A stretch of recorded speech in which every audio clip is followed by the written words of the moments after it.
gente, tudo bem com vocês? Estamos aqui para mais uma live da Balde de Livros. Nós decidimos aqui que vamos fazer live todas as quartas-feiras às 19 horas, né, às 7 horas da noite. Então, toda semana a gente vai vir aqui falar sobre livros.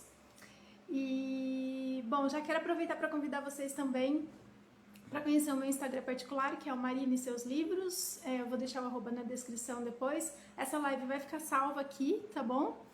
E então, bora lá, não vamos perder tempo, que hoje a gente vai falar de 3 livros para 3 tipos de leitores. Eu vou indicar um livro para um leitor iniciante, para quem quer começar a ler, mas não sabe muito bem por onde. Um livro para um leitor um pouco mais experiente, mas que anda meio sem tempo para leitura. E um livro para devoradores de livros que eventualmente estão aí num lapso, não sabem o que ler. Então eu vou indicar aqui um livro para cada tipo de leitor, tá bom? Oi pessoal, tô vendo a galera chegando. Oi, oi, tudo bem? Não deu tempo de eu acenar aqui para todo mundo, mas sejam muito bem-vindos. Não vai ser uma live muito extensa, como eu disse, vou fazer aqui toda quarta-feira, então não vão ser lives muito longas, assim. São só diquinhas de livros pra gente conversar sobre livros, e a gente vai fazer também sempre a live do clube de leitura que eu falei pra vocês. Semana que vem já vai ter o post com mais informações sobre esse projeto que a gente tá fazendo aqui também. Deixa eu me ajeitar aqui para só um pouquinho. Pronto. Peço desculpas pelo barulho do ventilador, se vocês estiverem conseguindo ouvir aí. Vocês estão me ouvindo bem? Vocês estão conseguindo me ouvir bem ou tá com chiado? Eu vou pendurar o microfone aqui, que eu deixei ele em cima da mesa porque eu achei que ficava melhor, mas eu tô achando que não vai dar certo. Então vou pendurar aqui. Se tiver algum chiado, por favor, me avisem, tá bom? Bom, vamos começar então. O primeiro livro é um livro para leitores... novos leitores, alguém que está querendo começar a ler agora, para leitores iniciantes. O livro que eu indico para leitores iniciantes é Um Estudo em Vermelho, do Sherlock Holmes, né, escrito pelo Arthur Conan Doyle. Esse livro é o primeiro livro do Sherlock Holmes, é aqui que o Sherlock Holmes é apresentado para o público pela primeira vez. É o livro de estreia também do Arthur Conan Doyle, depois ele escreveu a série, né, do Sherlock Holmes e depois muitos outros livros. Esse livro foi lançado em 1887 numa revista que se chamava Beatles Christmas... Beatles Christmas. E então ele começou num formato de série. Obrigada, Ari, que bom que tá ok. Então ele começou num formato de série, assim, foi lançado numa revista, capítulo por capítulo, né? E é nesse livro que a gente vai conhecer pela primeira vez o Sherlock Holmes, que a gente vai ser apresentado a Baker Street 221B e também ao Dr. Watson. É aqui que o Sherlock vai conhecer o Watson, né? Eles vão dividir o apartamento na Baker Street 221. E o livro começa a ser narrado pelo Dr. Watson, e tem aqui um fato muito curioso, né? Que eu já vou falar um pouquinho também do contexto histórico em que o livro foi escrito. Opa, bati aqui. E então ele começa a ser narrado pelo Dr. Watson, que é um veterano de guerra. Ele tinha sido mandado para a Segunda Guerra do Afeganistão, né? Na verdade, a guerra se chama Anglo-Afegã, né? Que é entre os Estados Unidos e entre a Inglaterra e o Afeganistão. A Segunda Guerra do Afeganistão, né? A Segunda Guerra Anglo-Afegã, ela vai acontecer em 1880.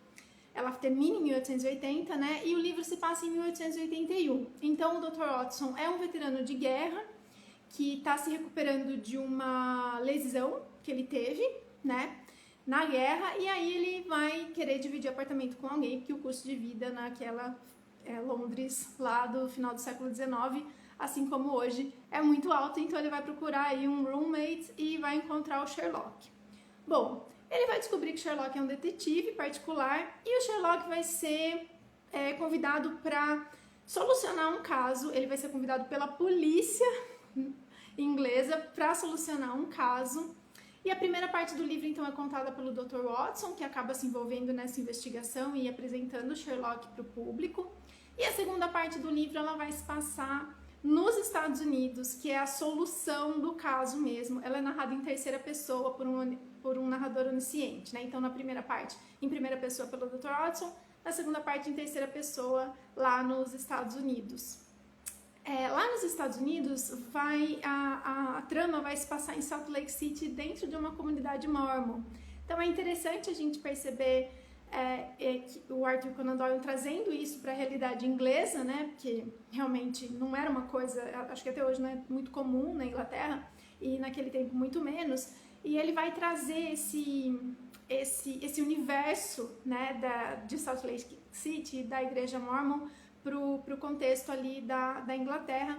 Então é muito interessante. Uma das críticas que a gente ouve muito sobre esse livro é que o corte é muito abrupto, né, entre o que está se passando na Inglaterra e o que vai se passar nos Estados Unidos. Então tem a primeira e a segunda parte, e essa passagem de uma parte para outra, ela não é muito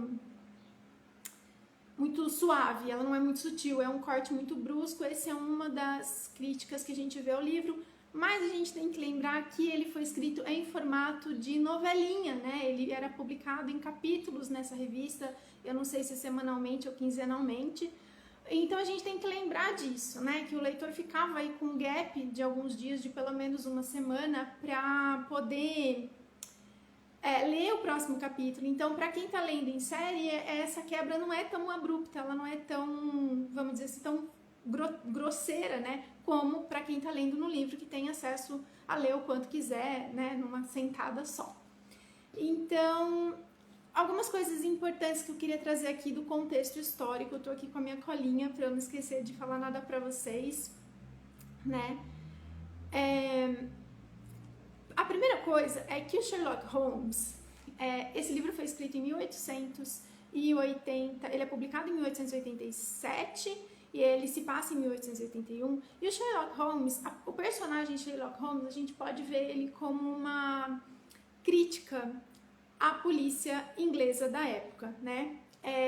Eu não quero contextualizar vocês aqui que a gente está falando do final do século XIX, onde Londres estava sendo assolada pela criminalidade devido a uma extrema desigualdade social que já se arrastava desde o começo do século XIX. A gente está chegando no fim do século XIX, no fim da era vitoriana, né, da Rainha Vitória, e essas desigualdades estão extremas, né? Então a criminalidade em Londres explode muito ali no final do século XIX. E existia muita crítica por parte da população, da comunidade, em relação aos trabalhos da polícia, né? Que a polícia era lenta, que a polícia não era imparcial, que a polícia era muito parcial, né? Que não resolvia os casos, achava muitos bodes expiatórios. Então tinha muita crítica em relação a isso. E o personagem de Sherlock Holmes, ele vai fazer muito sucesso nesse cenário porque ele é uma representação dessas críticas, né? Em muitos momentos, o Sherlock Holmes ridiculariza mesmo a figura da polícia. Então, é muito interessante a gente ver isso acontecendo aqui nesse livro. Oi, Gabriel, boa noite. Gente, eu não consegui acenar para todo mundo aí, mas boa noite para todo mundo, viu?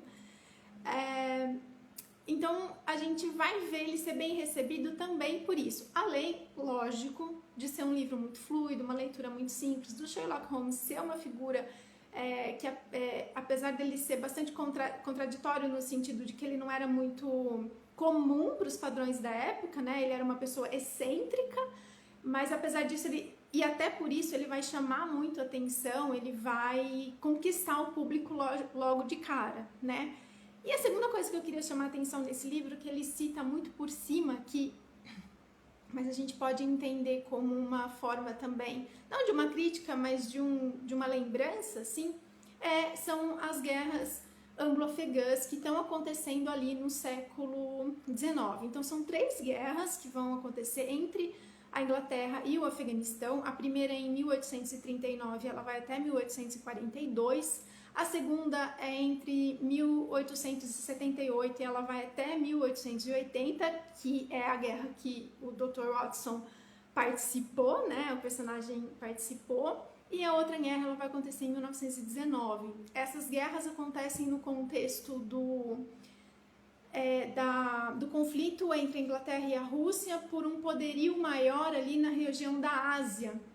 né, da Ásia e do Oriente, da Ásia Central ali. Então, os afegãos começam a se, vamos dizer assim, relacionar melhor com a Rússia, né, que vinha num expansionismo mais já decadente, né, nessa época, e aí a Inglaterra não vê isso com bons olhos, porque o Afeganistão ele faz parte da área de influência inglesa, e porque a Rússia tinha muito interesse em exercer influências também sobre a China, sobre a Índia, que é, né, uma colônia inglesa.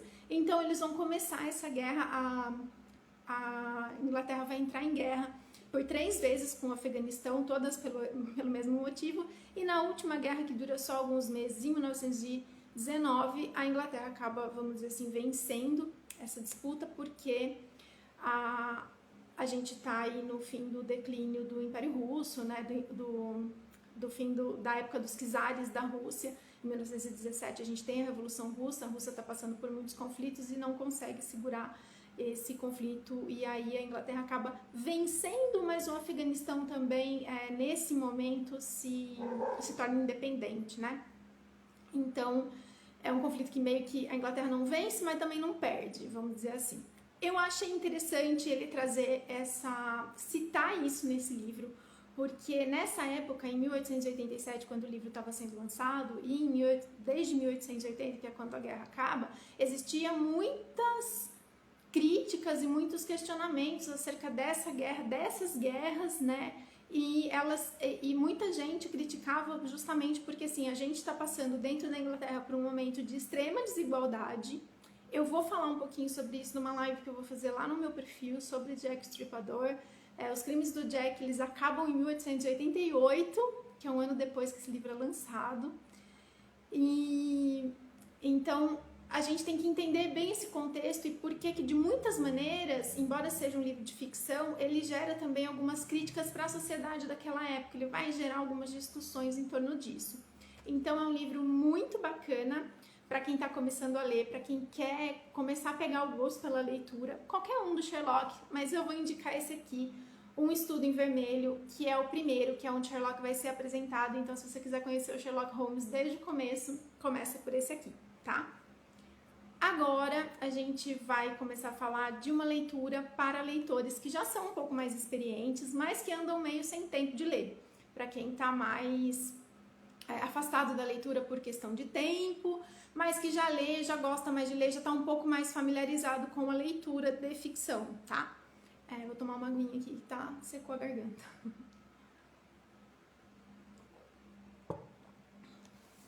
Então, a indicação de hoje é Sonho de uma Noite de Verão, do Shakespeare. Essa versão aqui, essa edição que eu tô mostrando aqui pra vocês, ela é uma versão em prosa, ela é uma edição em prosa, né? O Shakespeare, lembrando, ele escrevia peças, então ele era um dramaturgo, então as primeiras versões são em formato de dramaturgia, né? São em formato de roteiro, muito entre aspas aí. E aí, essa edição, ela tá em prosa, isso facilita muito a leitura, isso facilita muito o entendimento também da trama para quem não tá familiarizado com a leitura de dramaturgia, né? E por que eu vou indicar esse livro para quem tá meio sem tempo de ler? Porque ele é muito rapidinho de ler, ele é muito curtinho e ele é um deleite, ele é muito engraçado. É considerada a maior comédia do Shakespeare, né? Ela é considerada até maior que o Mercador de Veneza, embora hoje eu acho que elas sejam meio equivalentes, vamos dizer, no sucesso, mas ela é considerada a maior comédia do Shakespeare. Então aqui a gente vai ter uma comédia, né, que mistura realidade e fantasia, e na verdade realidade e mitologia, né? E essa peça vai se passar em Atenas, né? O Shakespeare vai, na verdade, ele vai fazer uma homenagem ao teatro grego, à comédia grega, né? Então essa história vai se passar em Atenas. Então a Hérmia é apaixonada pelo Lisandro, mas o pai dela, o Egeu, quer que ela se case com Demétrio. E a Helena, ela é apaixonada pelo Demétrio, embora o Demétrio não corresponda, né, às paixões aí da Helena, mas ela vai fazer de tudo para ficar com o Demétrio. Ela não quer que o Demétrio case com a Hérmia, e a Hérmia, por sua vez, quer ficar com o Lisandro. Então aí a gente já tem uma confusão amorosa. Aí Egeu, né, o pai da Hérmia, vai pedir para Teseu dar um ultimato para Hérmia. Ó, você tem que resolver aí.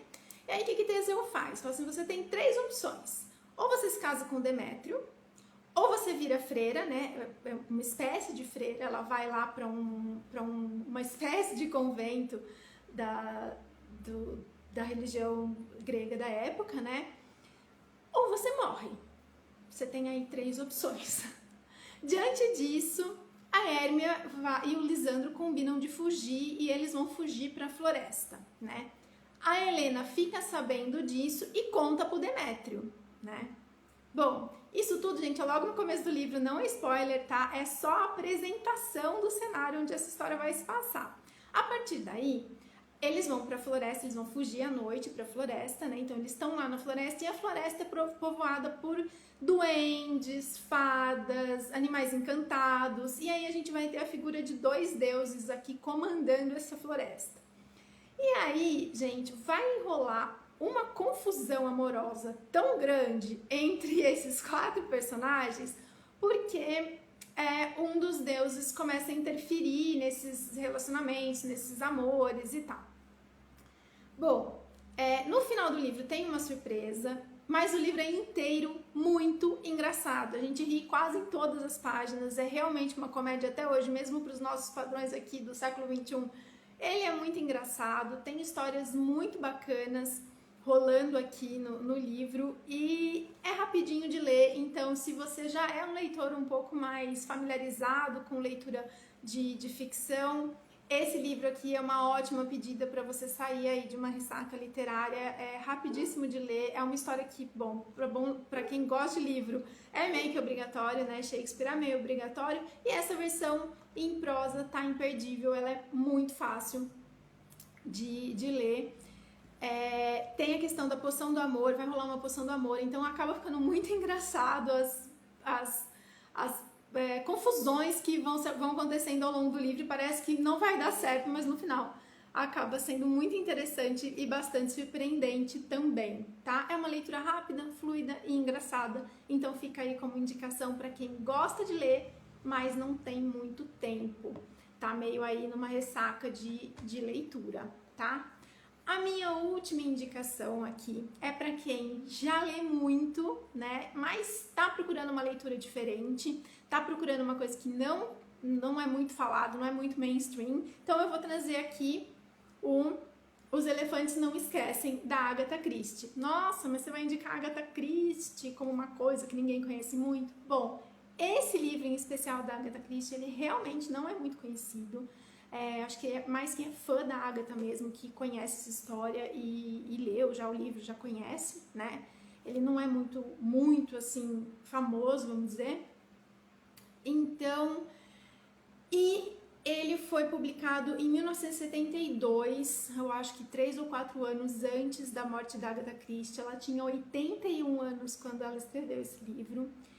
E eu quis trazer esse livro aqui porque ele vai falar de alguns temas muito interessantes, principalmente para quem já está familiarizado muito com a leitura, para quem devora livro, para quem está sempre lendo alguma coisa. Ele vai trazer alguns temas que, embora sejam nossos conhecidos, assim, eles não são muito abordados na literatura de ficção, vamos dizer assim, mais pop, né, mais mainstream mesmo. Aqui ela vai apresentar uma escritora, né? Ela vai apresentar, não, vai voltar a figura da Ariadne Oliver, que é uma escritora que já aparece em outros livros da Agatha, né? Ela é uma escritora meio investigadora, muitas pessoas dizem que é o alter ego da Agatha Christie, né? Que é uma biografia da Agatha Christie, essa personagem, né? E eles vão desvendar um mistério que aconteceu 12 anos atrás, de um duplo suicídio, né, de um suicídio combinado de um casal que aconteceu 12 anos atrás. Então, a Ariadne Oliver vai se juntar ao Hercule Poirot, que é o grande detetive da Agatha Christie, né, para desvendar esse mistério, para desvendar essa tragédia que aconteceu 12 anos atrás. Nesse livro, lembrando que a Agatha tinha 81 anos quando ela escreveu esse livro, ou pelo melhor, quando ele foi publicado, né? Talvez ela tivesse um pouco menos quando escreveu. ela vai abordar questões relativas à memória e ao tempo, né? E também ao conflito de gerações. O Hercule Poirot e a própria Ariadne Oliver já são pessoas idosas nesse livro, então eles vão estar constantemente apontando esse conflito de gerações, né? Que as pessoas de hoje em dia são assim, não são mais como eram antigamente, eles vão estar toda hora apontando isso. E os personagens jovens vão ser um pouco vão ter características muito idosas, né? Porque é sempre a volta para esse valor de que antigamente que era bom e tal. Então a Agatha vai abordar essas duas questões, a memória e o tempo. Todas as testemunhas, né, envolvidas nessa tragédia, as pessoas que eles vão conversar, são pessoas idosas e ou elas não se lembram muito bem das coisas, ou elas fazem grandes confusões em relação aos fatos. E é muito interessante a gente pensar que a Agatha Christie, existem várias pesquisas que ela teve Alzheimer, então que ela já estava acometida por essa doença quando ela escreveu. Então a questão da memória para quem tem Alzheimer, ela é muito presente. E a Agatha vai abordar isso nesse livro de uma maneira muito sensível, assim, e muito característica dela, né? Através de um crime. Então é uma leitura muito fluida, muito interessante. Tem também, gente, muitas críticas em relação às bandas de rock. Ela foi publicada, né, o livro em 1972, ele deve ter sido escrito ali no começo dos anos 70, no 1970, 69, e é um boom, né, de todos as bandas de rock. Os Beatles estavam no auge, a gente vai ter um monte de banda de rock rolando aí nesse começo dos anos 70, e eles fazem várias críticas às bandas. Eles falam que as moças de hoje só querem se casar com rockstars. Então é muito engraçado a gente ver esse conflito de gerações, e principalmente para nós que colocamos a Agatha como uma escritora lá dos anos 50, né, dos anos 40 e 50, mas na verdade ela escreveu até o fim da vida, que foi ali em 70, ela faleceu, acredito que em 1976, e ela escreveu quase até o fim mesmo. Então esse livro ela vai trazer essa Agatha mais madura, mais velha, questionando questões da idade, né, refletindo sobre a idade, sobre essas questões, mas de uma maneira divertida, através de dois personagens que são muito bem construídos, que é a Ariadne Oliver e o Hercule Poirot, né, e que são velhos conhecidos do público já, né, em 1972. Então a gente vai ter aí um livro muito interessante, a leitura é muito rápida, ela não é óbvia, né. Tem um momento do livro, tenho que falar isso sobre esse livro aqui, tem que fazer uma criticazinha também. Tem um momento do livro que parece que a solução do mistério fica um pouco óbvia, e aí ela vai meio que arrastando isso por algum tempo ainda, e para o leitor fica óbvio, para a maioria dos leitores, principalmente para quem conhece a Agatha, fica um pouco óbvio. Mas mesmo assim não deixa de ser muito inteligente e muito interessante. O Hercule Poirot é o melhor Hercule Poirot aqui, né?